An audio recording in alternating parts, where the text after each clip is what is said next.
Welcome back, everyone. So, think about the last time you shared a living space with someone. Oh, that is always a bit of a minefield, isn't it? Right, like when your roommate leaves a single, unwashed mug on the kitchen counter, you probably didn't get furious about the ceramic mug itself. No, I mean, it's never really about the mug. Exactly. Yeah. You get mad because that mug signals, a lack of respect for the shared ecosystem. Sure. But imagine that same impulse and just multiply it by 10. Oh, boy. Imagine a petty disagreement over a living room cushion that escalates so wildly, you end up doing lunges while wearing literally every single piece of your roommate's clothing. Right. I mean, it sounds completely absurd on the surface, but neurologically speaking, it's actually this deeply ingrained primate response to a territorial threat. Wait, a primate response? Yeah. Yeah. When our personal boundaries feel compromised in high-density living situations, our brains don't just, register annoyance. We instinctively wage psychological warfare to reclaim our space. That is wild.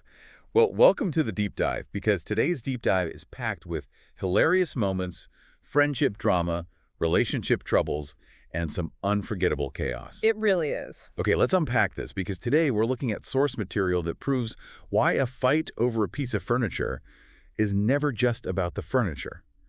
We are cracking open the psychological architecture of one of the most famous friend groups in television history. Yeah, we've got a really dense collection of notes detailing a narrative sequence that, is widely remembered for its slapstick comedy. Physical gags. But when you look closer, it's actually a masterclass in the human experience. It explores enmeshment, vulnerability, and just the really chaotic growing pains of adulthood. It's so true.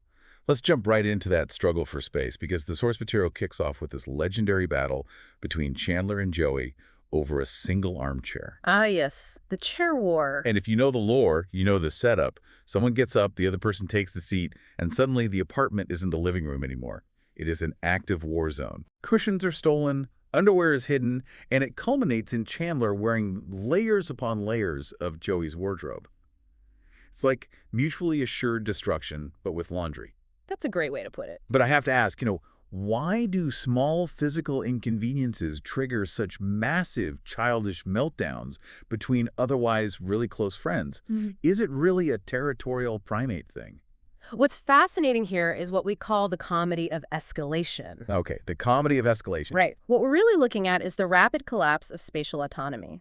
When you share a small apartment, your personal territory is, well, it's heavily restricted. Yeah, you're always on top of each other. Exactly. Your sovereignty is constantly being negotiated.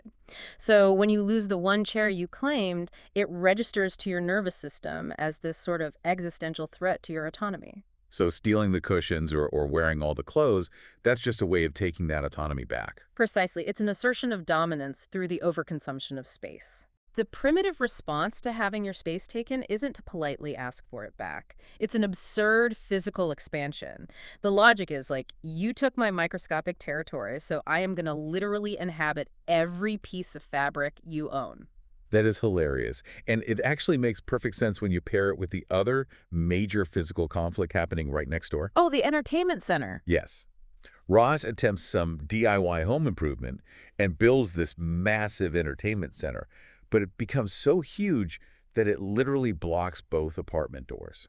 It's a complete It disaster. creates immense tension. And I always just thought of it as a funny visual gag, but connecting it to what you just said, it's almost like a physical manifestation of their psychological claustrophobia. It is the perfect structural metaphor. I mean, think about how often these characters just walk into each other's apartments without knocking. Right, the doors are always online. Yeah, their physical boundaries are already virtually non-existent. Yeah. So having a giant entertainment center trap them in the room, it visualizes exactly how trapped they are in this social dynamic. There's literally no exit. Exactly.